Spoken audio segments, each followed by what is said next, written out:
Durante siglos se ha repetido una coincidencia literaria que parece pura poesía. Ah, ya sé por dónde vas. Lo de Miguel de Cervantes y William Shakespeare. Exacto. Los dos gigantes indiscutibles de la literatura universal. Resulta que murieron exactamente el mismo día, el 23 de abril de 1616. Es un dato romántico precioso, desde luego. De esos que apetece contar en una cena para fascinar a los invitados. Totalmente. El único problema es que si se analiza desde el punto de vista puramente matemático y astronómico, pues es completamente falso. Claro, la poesía se desmorona ante los números. Así es. Y la historia de lo que ocurrió en realidad es fascinante. Tiene que ver con un desfase enorme acumulado en cómo medíamos el tiempo. Sí, para el año 1582, el antiguo calendario juliano, el que instauró Julio César, iba muy por detrás del año solar real. Y fatal. Así que el Papa Gregorio XIII tomó una decisión drástica para corregirlo. O sea, eliminó 10 días del calendario de un plumazo. Literalmente. La gente en los países católicos se fue a dormir el 4 de octubre y se despertó el 15. Menudo shock tuvo que ser. Ya te digo.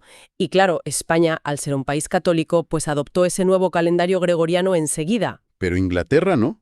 Estaban inmersos en sus propios conflictos religiosos, se negaron a obedecer al Papa y, mantuvieron el calendario antiguo bastante tiempo más. Exacto. Así que, aunque los documentos históricos de cada país digan que ambos genios murieron un 23 de abril, en el tiempo real y absoluto del universo, Shakespeare murió 10 días después que Cervantes. Fíjate, es un ejemplo perfecto para ilustrar cómo algo que damos por sentado, como la fecha de un evento histórico, puede ser una ilusión total si no aplicamos el rigor matemático adecuado. Y ese es precisamente el enfoque que vamos a utilizar hoy en nuestra inmersión a fondo. Estoy listo. ¿Qué tenemos sobre la mesa hoy? Pues vamos a basarnos en una obra brillante, el libro Ecuaciones de opinión, escrito por Ignacio Mantilla Prada. Ah, el que fue rector de la Universidad Nacional de Colombia. Un texto excepcional, sin duda. Sí. Y nuestra misión de hoy es demostrar a quienes nos escuchan que las matemáticas no son esa pizarra helada y traumática del colegio, llena de números sin sentido. Madre mía, el trauma de muchos, sí. Totalmente. Pero en realidad son una lente asombrosa que nos permite descifrar el mundo. Una herramienta para entender desde nuestra propia ética hasta el realismo mágico o, fíjate, esta era moderna de la posverdad. Es que el texto de Mantilla Prada hace algo genial. Saca a las matemáticas de las aulas, de ese aislamiento académico, y las pone a dialogar directamente con la historia humana. Bueno, pues vamos a desgranar esto. Para empezar a ver el mundo a través de esta lente numérica, creo que primero hay que abordar la gran pregunta filosófica del libro. A ver, dispara. ¿Las matemáticas estaban ahí esperando a ser descubiertas en la naturaleza o son un invento exclusivo de la mente humana? Esa es la eterna disputa, ¿verdad? El texto aborda esto recordando una cita maravillosa de Galileo Galilei. Sí, la de que las matemáticas son el lenguaje con el cual Dios ha escrito el universo. Esa misma. Es una postura súper potente.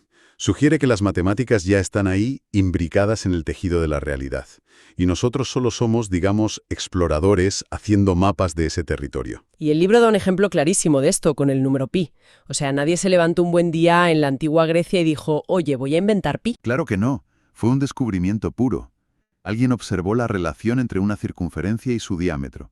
Y ahí estaba esa proporción constante, esperando a ser vista. Pero claro, el autor señala que hay una dualidad.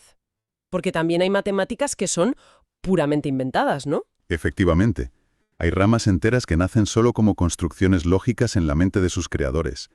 El autor menciona la teoría de grupos en el álgebra abstracta. ¿Y eso cómo funciona exactamente? Para que nos hagamos una idea. Pues a ver, imaginemos que alguien crea un conjunto de reglas matemáticas para analizar las simetrías de un objeto geométrico. Reglas sobre cómo rotarlo sin cambiar su apariencia básica. Vale. En el siglo XIX, cuando se desarrolló, esto era pura abstracción. Se consideraba un simple juego intelectual, como inventarse las reglas de un juego de mesa rarísimo, sin ninguna aplicación práctica en el mundo real. Aquí es donde la cosa se pone realmente interesante, porque resulta que un siglo después de inventarse esas reglas abstractas, llegan los físicos modernos estudiando la mecánica cuántica. Sí, y la estructura de los cristales, exacto. y se dan cuenta de que el universo subatómico obedece exactamente a las reglas de esa teoría de grupos que se habían inventado por puro aburrimiento analítico. Es asombroso, la verdad. Es como si fabricaras una llave con una forma extrañísima solo por jugar con el metal, y 100 años después alguien encuentra una puerta oculta en el universo que solo se abre con esa llave. ¡Qué buena analogía! Y esa dualidad demuestra que este lenguaje no solo mide círculos o partículas, sino que abarca cosas superhumanas. Como la ética. Exacto. El libro nos presenta a Abu Abdallah Muhammad ibn Musa al-Jawarizmi, que igual por el nombre completo a mucha gente no le suena. Sale en la portada del mítico Álgebra de Baldor. Seguro que a más de uno le da un vuelco el corazón. Ya te digo, el trauma vuelve.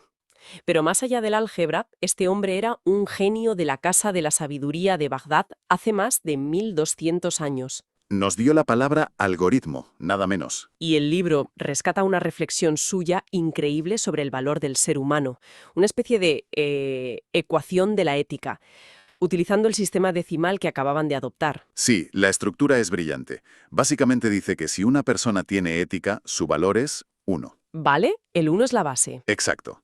Si además de ética es una persona inteligente, se le añade un 0. Su valor pasa a ser 10. O sea, se multiplica. Y si también tiene riqueza, se suma otro 0. Y ya es 100. Y si encima es una persona con belleza, otro 0 más. Su valor llega a 1000. Pero, y aquí viene la advertencia genial del matemático. Si esa persona pierde el 1, es decir, si pierde la ética fundamental, ¿qué le queda? Solo le quedan los ceros. Eso es. Y varios ceros juntos, sin el 1 delante, pues no valen absolutamente nada. Pierde todo su valor. Entonces, ¿qué significa todo esto en realidad? Yo lo veo como construir una mansión de lujo sobre arenas movedizas. Puedes añadir todas las plantas que quieras, inteligencia, dinero, Claro. pero sin los cimientos, que son el número 1 de la ética, pues la estructura entera colapsa.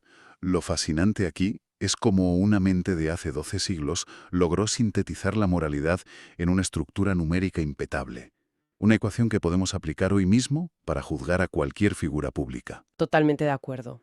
Oye, y pasando a otro tema que plantea el libro, si las matemáticas son este lenguaje universal, ¿cómo nos pusimos de acuerdo en su vocabulario? Porque esos símbolos no cayeron del cielo. Para nada.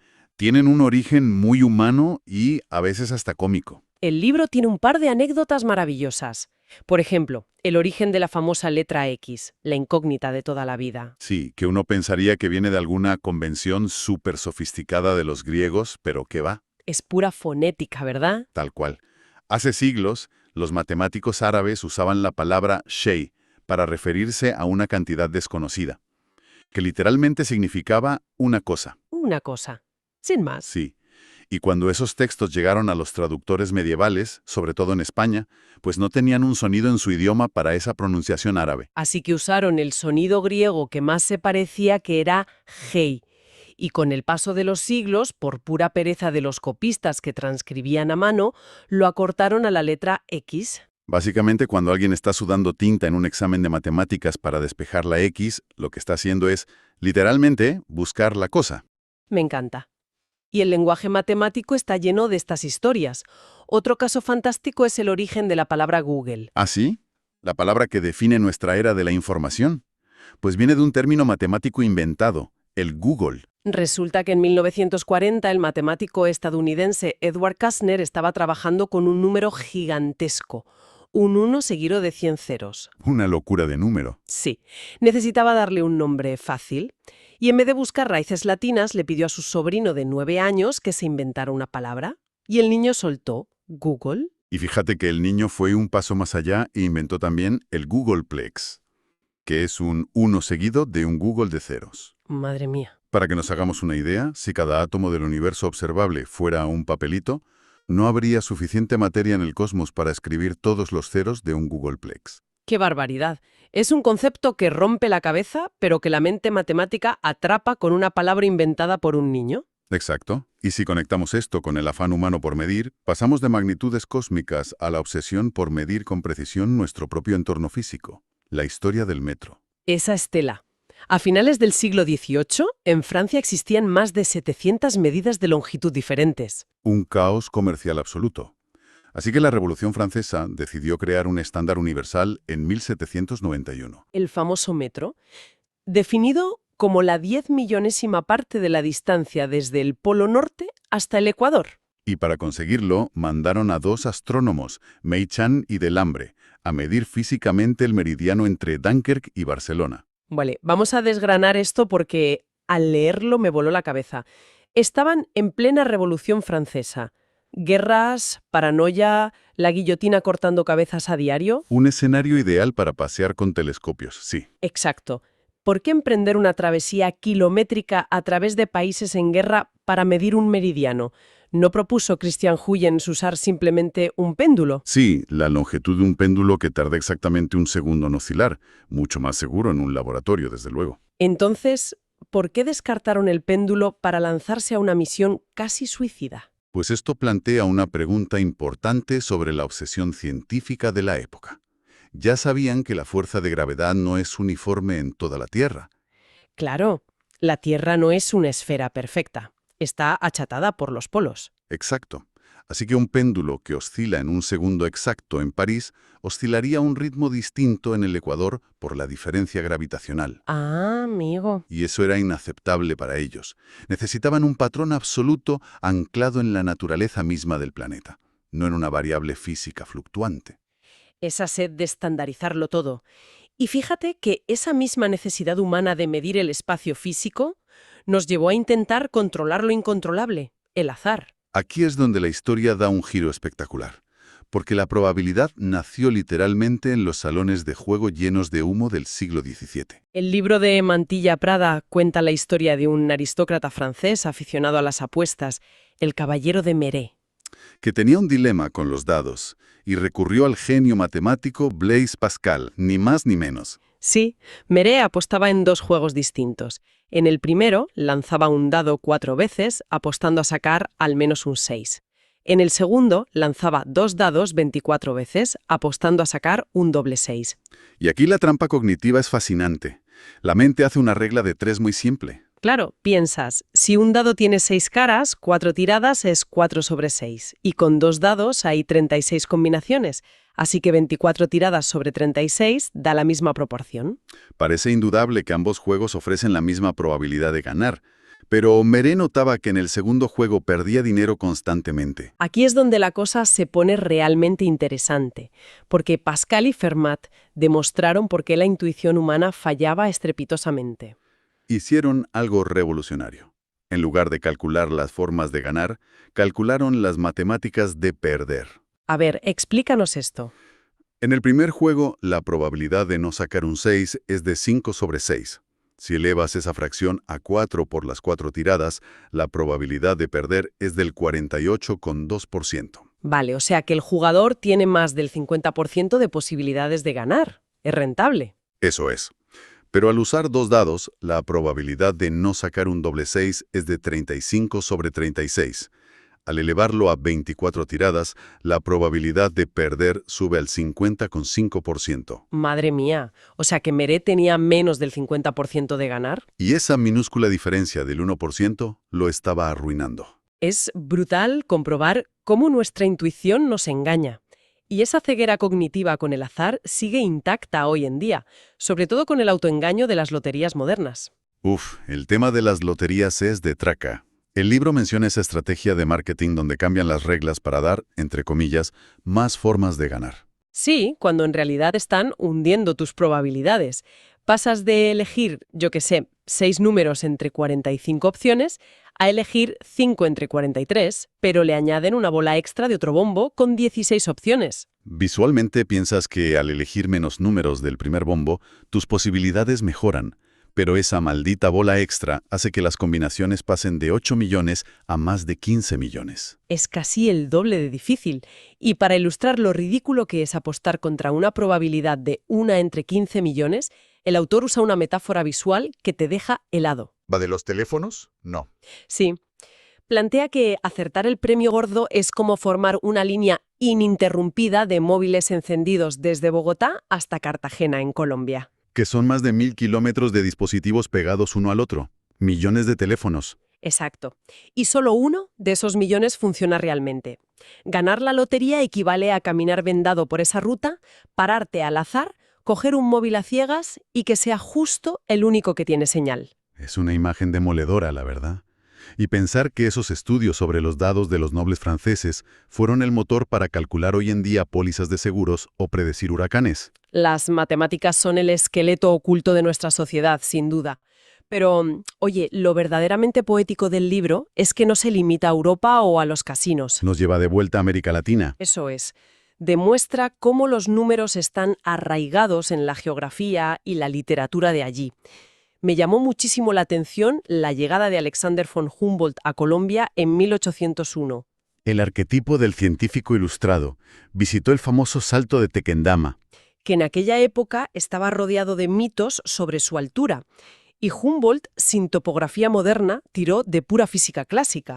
Tiraba piedras desde el borde del abismo y medía con un cronómetro el tiempo de caída. Registró 6,4 segundos y aplicando las ecuaciones de la gravedad determinó que medía 93 tousas, desmontando todas las leyendas. Pero Humboldt también documentó el sufrimiento de los llamados cargueros de los Andes. Esos hombres que llevaban cargas brutales sobre la espalda por senderos horribles. Y la paradoja social que se dio es de locos.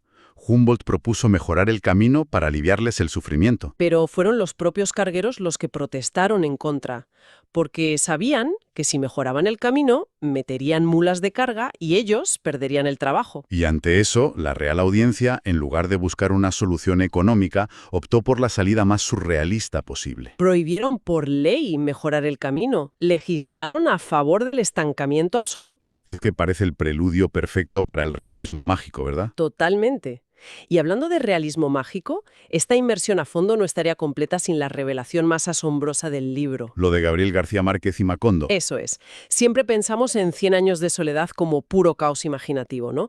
Mariposas amarillas, cosas inexplicables. Cuesta creer que tenga matemáticas subyacentes. Pues el autor encuentra paralelismos formidables, como el sueño de José Arcadio Buendía. Idéntico y a otro, en una sucesión infinita, hasta que le tocan el hombro y despierta hacia atrás. Arquitectónicamente, es la representación exacta del Hotel Infinito del matemático David Hilbert. A ver, refresca un poco a nuestra audiencia cómo iba lo del hotel. Hilbert proponía imaginar un hotel con infinitas habitaciones, todas ocupadas. Llega un nuevo cliente. En un hotel normal no hay sitio. Claro. Pero aquí, el recepcionista le pide al de la habitación 1 que pase a la 2, el de la 2 a la 3, y así hasta el infinito. Todo el mundo se muda, y mágicamente la 1 queda libre. Esa capacidad de expandir lo infinito es Macondo en estado puro. Pero es que luego el autor propone una fórmula, la identidad de Gabo. ¿Una ecuación para definir el realismo mágico? La unidad imaginaria I, elevada a la potencia I, da como resultado la constante de Euler E elevada a menos pi medios. ¿Cómo funciona esto? A ver, en matemáticas la letra I es un número imaginario puro. No existe en el mundo físico. Pertenece a la pura fantasía, como Macondo. Vale. Pero si tomas un número imaginario puro y lo elevas a otro imaginario, la matemática demuestra que el resultado es un número real. Irracional, pero real y tangible. Es la metáfora perfecta. Coges fantasía pura, la multiplicas por más fantasía y el resultado no es neblina, sino un retrato real, tangible y crudo de América Latina. Es una síntesis brillante. Otorga orden, donde solo percibimos desorden. Y creo que ese es el gran mensaje. Hemos comprobado que las matemáticas son la historia secreta de la humanidad, desde la brújula moral con ceros y unos, hasta engaños de probabilidad. Y sobre todo, son la herramienta definitiva para detectar falacias hoy en día. En esta época de la posverdad, o posmentira, como dice Mantilla Prada, necesitamos el rigor matemático. Sin duda.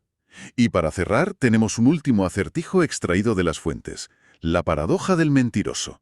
Todo empezó en Grecia con Epiménides de Creta, que soltó la bomba de «todos los cretenses son mentirosos». Un bucle infinito.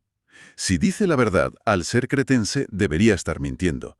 Pero si miente, entonces los cretenses dicen la verdad, lo cual hace que su afirmación sea cierta, y vuelve a mentir. Es como si Pinocho dice «ahora mismo me va a crecer la nariz». Si no le crece, miente, y le debería crecer. Si le crece, decía la verdad, así que no le debería crecer. El autor lo reduce a esta oración es falsa. ¡Qué dolor de cabeza lógico! Pero enfrentarse a esto es el mejor entrenamiento para la mente analítica, especialmente en Internet. Así que dejamos a quienes nos escuchan el reto de aplicar ese rigor. Que la próxima vez que vean una pizarra con ecuaciones, no vean un muro, sino las instrucciones para entender los misterios de este mundo.